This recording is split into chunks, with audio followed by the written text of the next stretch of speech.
momento em que nós estivermos ministrando a palavra do Senhor, no momento em que nós estivermos adorando ao nome do Senhor, eu convido a vocês a não permitir que isso seja uma noite de entretenimento, mas um culto de adoração ao nome do Senhor. Amém?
Eu não te conheço.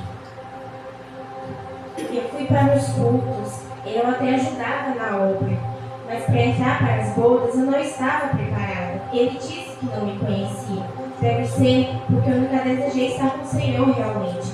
Só ser bem sucedida na terra já era o suficiente.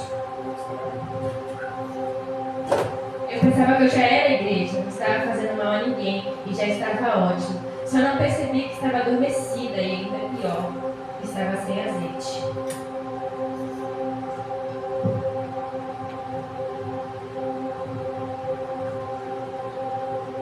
O livro de Apocalipse normalmente é interpretado com uma certa aversão, por parecer que as coisas ali descritas são eventos a se temer que já estão próximas de acontecer.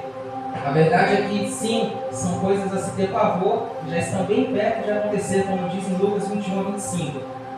Mas esse não é o resumo do fim dos tempos, nem o ponto final sobre tudo, pois o resumo de tudo e o ponto final de todas as coisas é que aparece com grande poder e glória, vindo sobre as nuvens, o Filho do Homem, o Filho de Deus. E a palavra de conforto que ele nos dá reflete sua intenção por trás desses acontecimentos. Levantemos nossa face, está próxima a nossa redenção. No início da revelação do livro, o apóstolo João escreve que lhe foram ordenadas instruções, cartas, para serem encaminhadas para algumas igrejas. E por que isso se correlaciona com o fim dos tempos? Isso é um chamado para uma autoanálise. É a misericórdia de Deus ainda nos estendendo a mão e nos levando a refletir: que tipo de igreja temos sido? Será que a longanimidade e a paciência de Deus tem nos deixado indiferentes quanto ao que está por vir? Algumas dessas cartas podem nos trazer um sentimento de vergonha, não pelo erro deles, mas pelo quanto estamos fazendo igual. Mas ainda assim, o Senhor se dá o trabalho de corrigir sua igreja, para que no grande dia possamos nos apresentar prontos, sem mácula, sem mancha, justificados. No caminho da misericórdia de Deus, encaminhando aos acontecimentos do fim do mundo, o Senhor endereça sua carta à igreja que tem feito tudo certo, uma igreja sofrida, paciente, doutrinada. Mas o Senhor alerta para uma divergência, não trata apenas como um desconforto, mas como um conflito, uma luta. Ele diz: tenho, porém, contra ti que abandonaste o primeiro amor. Isso deve soar como um tiro no alto do coração que pensa estar confortável com suas atitudes. Um coração que se acostumou com a rotina, está sempre ativo, mas se esqueceu de se apaixonar pelo cuidado de Deus. Deixou de estar satisfeito em Cristo. Ele alerta para nos lembrarmos onde caímos, em qual momento pensamos ser grandes o suficiente para andarmos com as próprias pernas, ou experientes o suficiente para resolvermos tudo com as nossas próprias mãos.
Aquela que é motivo de piada por não falar a linguagem desse mundo, mas ter seu próprio dialeto.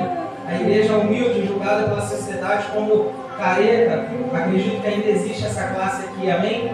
O conteúdo dessa carta é de perseverança. Olha, a perseguição não acabou, a afronta não terminou, mas ser fiel até o fim e dar-te-ei a coroa da vida. Após isso, o Senhor direciona a sua correção sobre as igrejas que, por mais que tenham obras apresentáveis e estejam buscando ao Senhor, ainda assim têm tolerado o pecado. Não falo de não andar com pecadores, se fosse o caso, ninguém poderia andar conosco porque somos os piores. Mas a reflexão é sobre a tolerância ao que prejudica a santidade e seu relacionamento com Deus, discursos que ferem os princípios bíblicos, as rodas de zombaria da palavra de Deus, falsas profecias e falsos profetas, lobos que lançam tropeços sobre as ovelhas do pastor do Salmo 23. Estes estão cientes do seu erro e não desejam redenção. Não compartilhe com eles. Retenham o que você tem até que o Senhor venha. O Senhor também endereça sua carta à igreja soberba. Neste conteúdo, a graça e a misericórdia de Deus são apresentadas de uma forma extraordinária, como ele fala um povo que é orgulhoso, de ego inflado, com a Bíblia debaixo do braço, mas o coração debaixo do pecado. Se diz estar vivo, mas está morto. Se diz rico e importante, mas não sabe que não é nada mais do que um miserável, desgraçado, pobre, cego e nu, como diz em Apocalipse 3. O Senhor recomenda olhar para ele novamente, comprar dele ouro provado no fogo. Ele repreende e castiga todos aqueles que ele ama. Por isso Jesus se coloca no lugar que só a misericórdia de Deus pode nos alcançar. Jesus se coloca na frente da porta. Se alguém ouvir a sua voz, seu destino pode ser mudado. Arrepende-te. Tem lugar nas mansões celestiais ainda. O filho pródigo retrata bem essa relação, pois pensa estar experimentando de tudo e assim ter liberdade, mas acaba se tornando escravo de seus próprios desejos, escravo do pecado, aprisionado. E quando se dá conta que perdeu a verdadeira liberdade que tinha, já estava desejando a comida dos porcos. Quanto mais está longe do Pai, mais se deseja aquilo que não presta. O Pai não tirou sua herança como filho. Foi você que não quis mais viver como herdeiro. Ele ainda está lá. Não fique esperando que o rei dos séculos corra atrás de você. Você não é ovelha perdida. Você é um filho que se perdeu. Mas você sabe exatamente o lugar de volta. Esse é o primeiro passo de arrependimento. O Pai vai ao seu encontro de braços abertos. E para a igreja transformada ele diz: eu pus uma porta aberta diante de ti, que ninguém pode fechar. Tiveste pouca força, mas guardaste a minha palavra e não negaste o meu nome. Assim também eu te guardarei da tentação que há de vir sobre todo mundo. Eis que venho sem demora. Guarda o que tu tens, para que ninguém tome a sua coroa.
O capítulo 4 de Apocalipse nos apresenta 24 velhinhos. São chamados de os anciãos. E eles apresentam as suas coroas e as jogam aos pés do Cordeiro. É como se dissessem: toda a honra e toda a glória pertencem a ti, ó Rei. Esse capítulo mostra a majestade daquele que foi feito réu, hoje está como advogado, mas voltará como juiz para reger as nações. E como lá em Isaías, no capítulo 6, os seres celestiais também não se cansam e eternamente cantam uma canção ininterrupta que diz: Santo, Santo, Santo ao Senhor dos Exércitos. Eles não se continham, pois estavam diante da face do Deus Todo-Poderoso. Esses seres celestiais tinham uma aparência um pouco peculiar e entregaram sua adoração sem empecilho. Não se contenha. Você foi feito à imagem e semelhança de Deus.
com o poder de escolha, mas a partir da queda do homem, lá no jardim, eu imagino como se começasse uma contagem regressiva.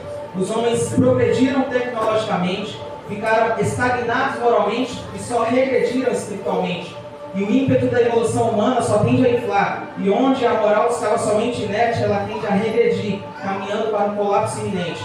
Falo de uma contagem regressiva porque o relógio de quem deu início a tudo sempre teve um tempo certo determinado para todas as coisas. E se ele, o ancião de dias, disse que tudo isso teria um fim, fiquemos alertas, porque o alarme pode soar a qualquer momento.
Tribulação, como nunca houve desde o princípio do mundo até agora, nem jamais haverá.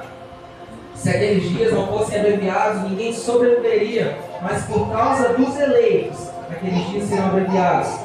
Se então alguém me disser, vejam, aqui está o Cristo, ou ali ele está, não acreditem, pois aparecerão falsos cristos e falsos profetas, que realizarão grandes sinais e maravilhas, para, se possível, enganar até os eleitos. O fim vem, não queira ficar para ver o que acontece depois do arrebatamento. A tribulação que advém sobre a terra é horrenda, e quanto mais se aproxima o tempo, as profecias vão se concretizando. E para esse período, o apóstolo tem uma visão de um livro nas mãos do que estava sentado sobre o trono, como o derramamento dos acontecimentos sobre a terra. E João chora, pois não havia ninguém digno de ler o livro, de abri-lo. É quando os seres celestiais o tocam e diz, não chores. Tem um que pode fazer o mistério de Deus sem autoridade. E por mais que derrubar muralhas, vencer batalhas, pareça impossível, tem um que pode. Por mais que apagar o passado, libertar o pecado, redimir seja difícil demais, tem um que pode.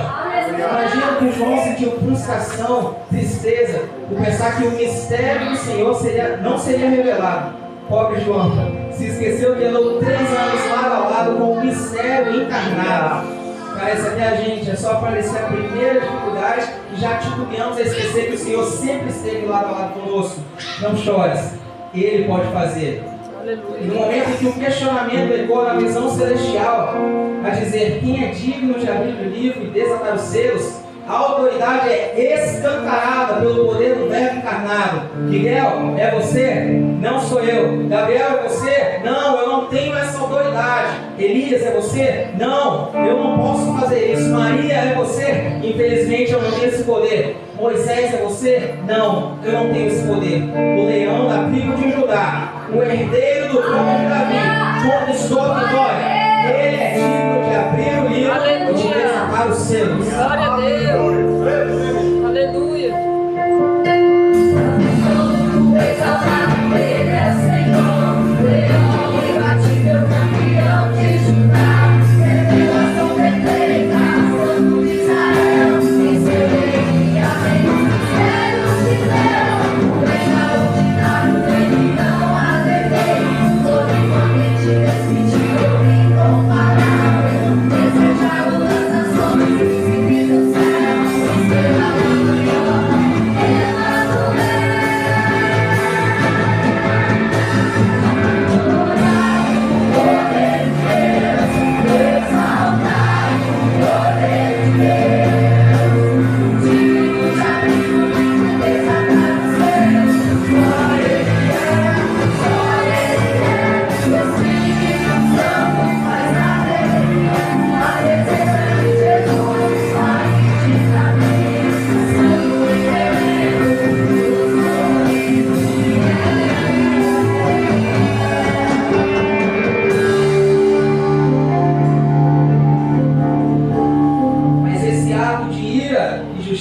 Sobre a terra não é o que está reservado para nós, os que estão em Cristo Jesus, mas para os que negam sua existência e divindade, para os que não se privam das suas paixões e para aqueles que simplesmente não se importam mesmo. Eles ignoram seu amor e compaixão, sua misericórdia, mas é impossível ignorar sua justiça. E nós já temos nossa justiça completamente satisfeita em Cristo. O castigo que nos traz a paz estava sobre ele, pelas suas pisaduras nós fomos sarados. Para nós, meros pecadores justificados, a próxima etapa é encontrar com ele nos ares. Mas entre a justificação e a plena salvação tem um processo. Como diria um teólogo, a graça não é o contrário de esforço. O Senhor nos prova para nos aperfeiçoar. E Ele sabe exatamente onde Ele tem que quebrar. Sei que isso pode parecer um pouco amedrontador, mas fique tranquilo. Deus não está aprendendo a ser oleiro hoje. Ele já mexia com barro há muito tempo. E se o fato de Ele ter feito Adão do pó da terra não te convenceu, não se preocupe. Deus te conhece antes que você fosse formado no ventre da sua mãe. Ele não molda porque estamos em pecado ou porque somos fiéis. O Senhor molda porque precisamos ser aperfeiçoados. Jacó foi moldado porque era enganador. Pedro foi moldado porque ainda estava aprendendo. E Jó foi moldado sendo íntegro, reto e se desviando do mal. Mas tenha certeza de uma coisa: só vai subir quem não foi conformado com o mundo, mas moldado por Deus. Não há ninguém que clame pelo teu nome, que se anime a pegar-se a ti, pois escondeste de nós o teu rosto e nos deixaste perecer por causa das nossas iniquidades. Contudo, Senhor, tu és o nosso Pai, nós somos o barro, tu és o oleiro, todos nós somos obra das tuas mãos. Isaías diz isso como um clamor. Ele sabia que ser moldado ia transtornar as expectativas da nação, ia mexer com o emocional. Moldar poderia levá-los ao desespero. Sim, ele clama com humildade, porque por mais que a prova fosse dolorosa, quem fez as questões sabia exatamente o que precisava ser aprendido. E o profeta, como vaso, sabia exatamente nas mãos de quem estava a sua vida. Senhor, nos molde, porque não queremos ficar conformados, mas queremos subir moldados, sermos vasos criados.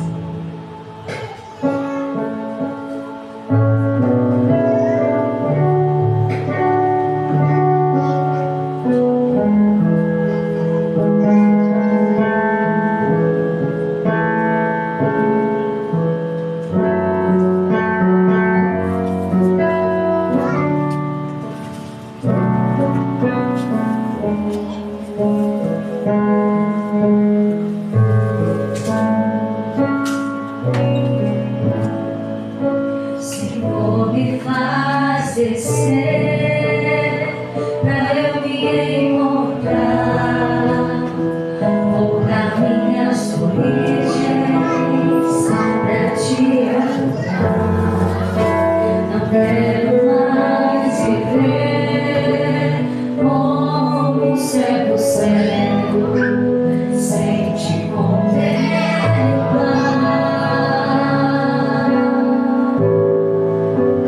Quebra este vaso rachado como expor e tira as feridas que o mundo enviou. Me cobra como leito que tanto quer pra si o primeiro amor. Reconheço que sou raso, mas estou sem valor por causa das cicatrizes da guerra que passou.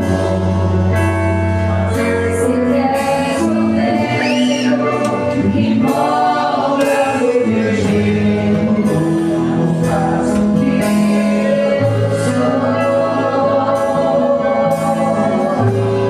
Se preciso me amar, então me repaz, mas tira as feridas e me dá paz. Pois eu quero ser oleiro, eu quero ser, faço o que Acaso não poderia fazer assim também convosco, ao caso de Israel?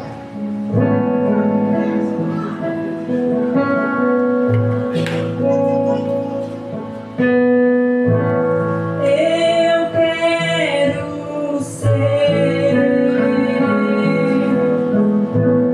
Senhor amado, como um vaso nas mãos do oleiro. Quebra minha vida e faça de novo.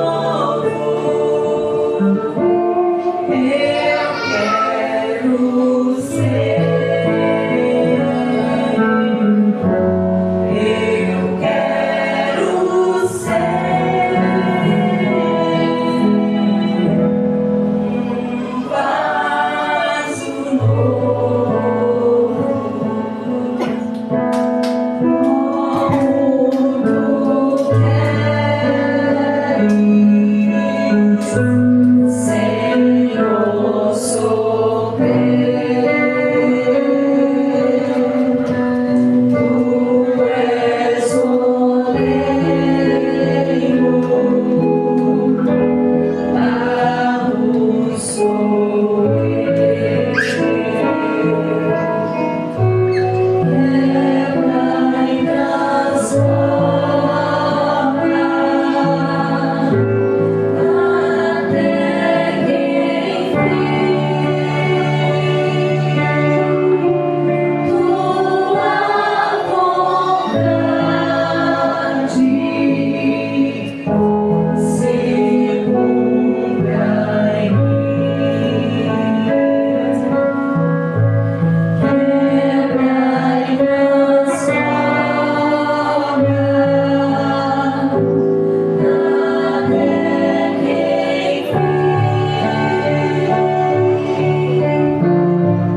neste momento, nosso culto ainda continua, mas eu peço que vocês participem de um momento diferente conosco. Eu peço que você olhe para o lado agora, toda a igreja. Eu quero todo mundo olhando para o lado. Eu quero que você procure alguém da sua família, ou algum amigo, ou alguém que você ama, que não está junto aí de você. Eu peço que você reflita neste momento, no coração, na vida dessa pessoa. E eu quero que essa igreja agora, juntos, com a pessoa que está do seu lado, você comece a interceder pela vida dessa pessoa, pela vida da pessoa que está ao seu lado, pelas lutas dela. Enquanto nós estivermos cantando esse próximo louvor, eu peço que a igreja, dentro desse momento, em um período de oração, nós estaremos louvando ao Senhor, vocês estarão agradando ao Senhor, intercedendo pela vida do seu irmão. Esse vai ser uma parte do nosso culto neste momento.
ouro para subir.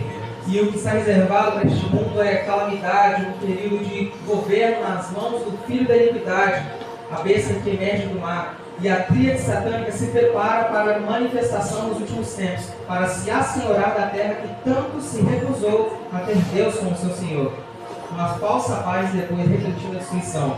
É quando, no tempo determinado, o Cordeiro de Deus vem sobre a terra para pôr fim ao poderio de Satanás e subjugar o mundo.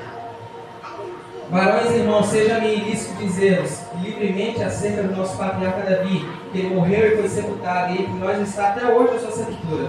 Sendo, pois, ele profeta, e sabendo que Deus lhe havia prometido com juramento, e do fruto dos seus lombos, segundo a carne, levantaria o Cristo para o assentar sobre o seu trono, nessa previsão disse da ressurreição de Cristo, que a sua alma não foi deixada no Hades, nem a sua carne viu a corrupção.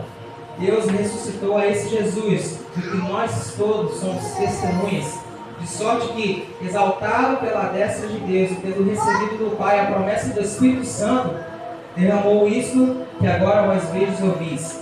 Porque Davi não subiu aos céus, mas ele próprio diz o Senhor ao meu Senhor, assenta-te à minha direita, até que eu ponha os teus inimigos por escabelo de teus pés. Saiba, pois, com certeza, toda a casa de Israel, que a esse Jesus, a quem vós crucificastes, Deus o fez Senhor e Cristo. Este mesmo Jesus é o cavaleiro do cavalo branco, lá de Apocalipse 19. A sua aparência é glorificada e inconfundível, mas as suas vestes carregam um simbolismo atemporal, porque revelam o mistério do Cordeiro que foi morto antes da fundação do mundo. Ele vem vestido com uma veste salpicada de sangue. Porque ele não vem com aquela roupa de glória lá do Monte da Transfiguração, ou talvez aquele manto de linho lá da visão de Daniel. Porque ele não vem com aquela vestidura de autoridade, como lá na fornalha com Sadraque, Mesaque e Abednego. Ele prefere vir com aquela salpicada de sangue. Digno ao Cordeiro que foi morto, ele recebeu poder, riquezas e sabedoria e força e honra e glória e ação de graças. O mundo vai olhar para cima e reconhecer: esse daí não parece com Maomé, esses não podem ser os meus deuses feitos por mãos humanas. Moisés não tem essa glória, Baal não tem essa forma. E eu imagino o mundo como os judeus na crucificação dizendo: verdadeiramente, esse é o Filho de Deus. Todos olharão suas vestes salpicadas de sangue e vão dizer: esse daí só pode ser o Cristo, que sendo em forma de Deus, não usou usurpação de ser igual a Deus, mas revelou-se a si mesmo, tomando a forma de servo, fazendo-se semelhante aos homens, e achado na forma de homem, humilhou-se a si mesmo, sendo obediente até a morte, e morte de cruz. Também Deus o exaltou soberanamente, e lhe deu um nome que é sobre todo nome, para que o nome deste homem, com as vestes salpicadas de sangue, se dobre os joelhos dos que estão na terra, nos céus, debaixo da terra, e toda a língua confesse que Jesus Cristo é o Senhor, para a glória de Deus Pai. O Cordeiro que foi morto, mas ressuscitou ao terceiro dia, o Rei dos Reis e Senhor dos Senhores.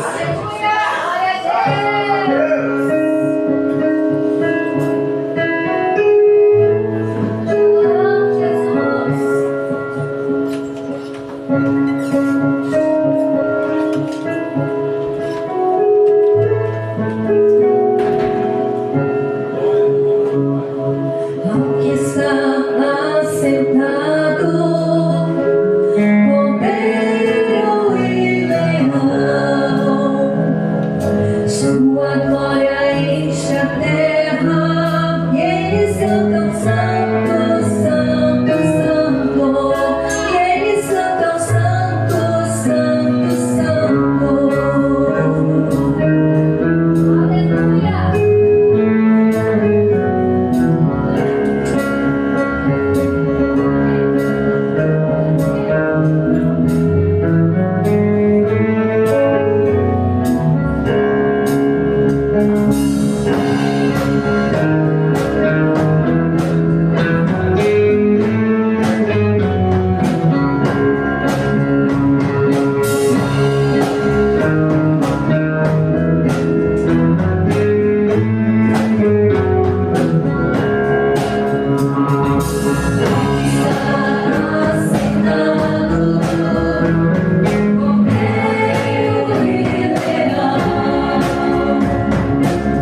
sabemos que quando Ele se manifestar, seremos semelhantes a Ele, pois o veremos como Ele é.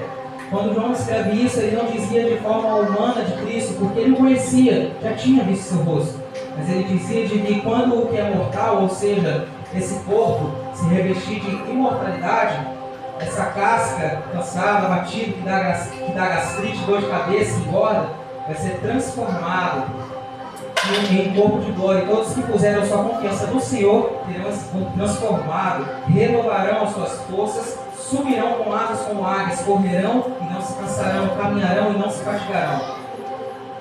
Mas a nossa cidade está nos céus, onde também esperamos o Salvador, o Senhor Jesus Cristo, que transformará o nosso corpo abatido para ser conforme o seu corpo glorioso, segundo o seu eficaz poder de sujeitar também a si todas as coisas.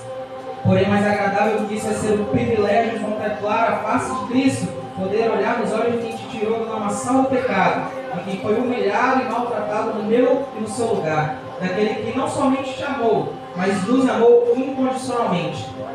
O amor de Cristo sobrepõe qualquer amor que você pudesse experimentar aqui nessa terra. Qualquer nível de carência pode ser suprido no amor escandaloso de Cristo. E todos que puderam ter um breve vislumbre da face do Filho do Homem glorificado só puderam ter uma reação: se lançar ao chão por causa do próprio pecado e temor tremendo. Agora, no corpo glorificado, livres da presença do pecado, poderemos olhar para Ele e o veremos como Ele é. Tudo de mais belo feito na criação não se compara à beleza extraordinária do Criador. Todos os adjetivos e elogios atribuídos ao que foi criado não alcançam a plenitude da formosura, o qual é a imagem de Deus invisível, o primogênito de toda a criação, porque nele foram criadas todas as coisas, que há nos céus e na terra, visíveis e invisíveis, sejam tronos, sejam dominações, sejam principados, sejam potestades. Tudo foi criado por Ele e para Ele. Ele é antes de todas as coisas, e todas as coisas subsistem por Ele. Ele é a cabeça do corpo da igreja, é o princípio, o primogênito dentre os mortos, para que em tudo tenha preeminência, porque foi do agrado do Pai que toda a plenitude nele habitasse. Plenitude de alegria, de paz, de beleza, plenitude de santidade. Eu não tenho dúvidas, certamente nossa alegria vai ser completa.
tão sublime, glorioso, tua presença é mais desejável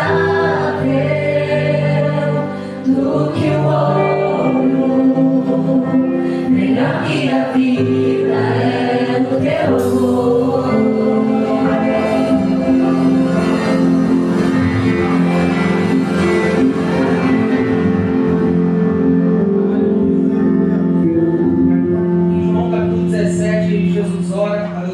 Por nós, aqueles que haveriam de crer. Ele fala da glória que tinha com o Espírito e o Pai antes da fundação do mundo. E Cristo deseja que você esteja com Ele para contemplar essa glória. Pelo que Ele diz: Pai, aqueles que me destes, quero que onde eu estiver, também eles estejam comigo, para que vejam a minha glória que me deste, porque Tu me has amado antes da criação do mundo. Jesus não fala que deseja que estejamos no paraíso para ver coisas materiais. Terão coisas extraordinárias? Sim, mas o desejo de Cristo é que, onde Ele estiver, nós estejamos com Ele também. Você consegue compreender que a alegria do céu não é uma localidade? A alegria e plenitude do céu é a eternidade com Cristo. Não se turbe o vosso coração, crede em Deus, crede também em mim. Na casa de meu Pai há muitas moradas, se não fosse assim, eu vou teria dito, pois vou preparar-vos lugar, e se eu for e vos preparar lugar, virei outra vez, e vos levarei para mim mesmo, para que, onde eu estiver, estais vós também. Nós éramos inimigos de Deus, e mesmo assim, Ele nos atraiu para si, nos limpou, porque Ele nos quer consigo. Sabendo que saindo daqui todos nós vamos errar de novo, Ele está disposto a nos estender a mão novamente, porque Ele nos quer consigo. Sabendo que fizemos tudo de errado no passado, Ele está disposto a apagar tudo e escrever uma nova história, porque Ele nos quer consigo.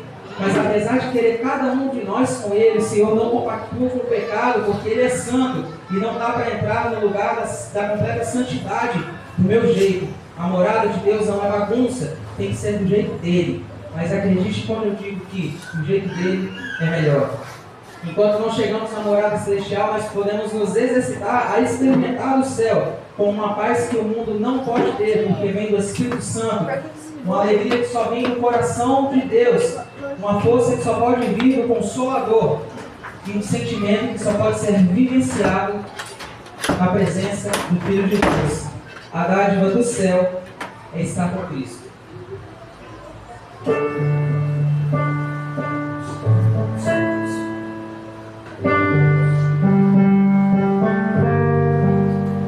Já ouvi falar de uma terra sem igual, aonde tudo é paz e não há lugar pro mal.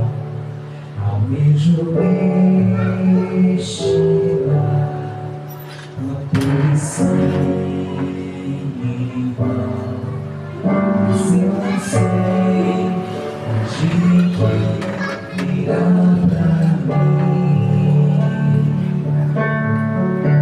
Enquanto estou aqui, começo a pensar, e deste bom lugar já posso desfrutar. E quando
Quando Satanás tem sido ardiloso para convencer a humanidade de que ceder ao pecado é mais prazeroso do que estar com Cristo, ele arruma formas de anestesiar as pessoas de forma que coisas absurdas de antes agora são ditas como normais. Ele começa sorrateiramente, de um jeito que algo insensato se torne comum.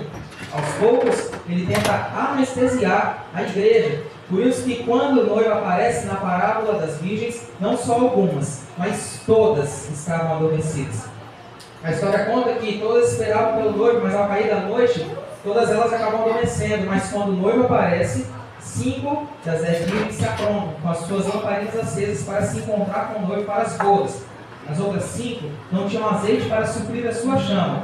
E quando saem desesperadas a comprar, já era tarde demais. A porta já havia se fechado.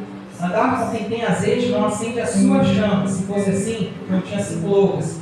O azeite não é transferido por osmose. O que está sobre a vida do seu irmão não é derramado sobre a sua, só que você está perto. Tem que pagar o preço para ter a sua chama acesa. Elas tinham dinheiro, mas não queriam pagar o preço. Nós temos tempo, mas não queremos orar. Temos dinheiro, mas não queremos ofertar e ajudar o próximo. Temos oportunidade, mas não queremos jejuar. Nós temos condições, mas não queremos ir à igreja. Estamos ficando anestesiados. Que o Senhor nos guarde. Ainda não é tarde demais. Ainda dá tempo de pagar o preço. Outra parábola que retrata bem o descaso com a vida de Cristo é a do banquete, onde alguns são convidados para uma grande festa, mas alguns arrumam desculpas. Ou melhor, para amaciar o ego, eles estavam ocupados demais. Então o dono da festa manda convidar os que estavam impossibilitados, os machucados, os cansados, os sobrecarregados. E depois manda trazer um tipo de gente da pior espécie, cada um de nós. Um tipo de gente que não merecia. Por isso é que a parábola do banquete é tão extraordinária. Ela é exclusiva e não inclusiva. Exclusiva para todos aqueles que aceitaram o convite, não arrumaram desculpas. Ou melhor, não estavam ocupados demais. E esse convite é feito hoje. Porque na parábola, aquele que fez o convite disse que todos estão na festa, mas ainda tem lugar.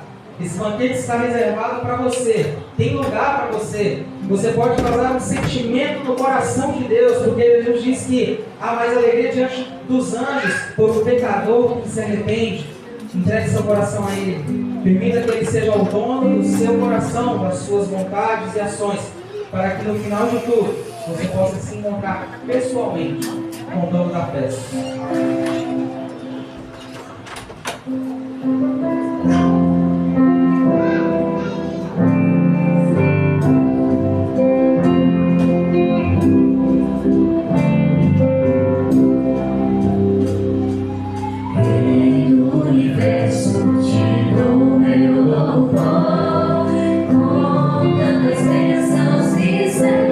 Senhor, sou luz, fonte de alegria.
quando todas as obras da iniquidade estiverem desfeitas, desfrutaremos com Cristo uma eternidade sem sofrimento. E foi para isso que Deus nos criou, para vivermos para a glória dele. E isso implica em viver com ele na glória. O pecado nos afastou dessa possibilidade, mas Cristo é o caminho que nos leva ao trono de Deus novamente, e o lugar que ele tem preparado para nós, não tem dor, nem sofrimento. Basta você não estar ocupado demais e aceitar o convite para o banquete que ele oferece de graça. Vai ser fácil? Pode ter certeza que não, mas vai valer a pena. Porque tenho para mim por certo que as aflições deste tempo presente não são de se comparar com a glória que em nós é de ser revelada. E é isso que está reservado para aqueles que forem fiéis até o fim dos tempos.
Show.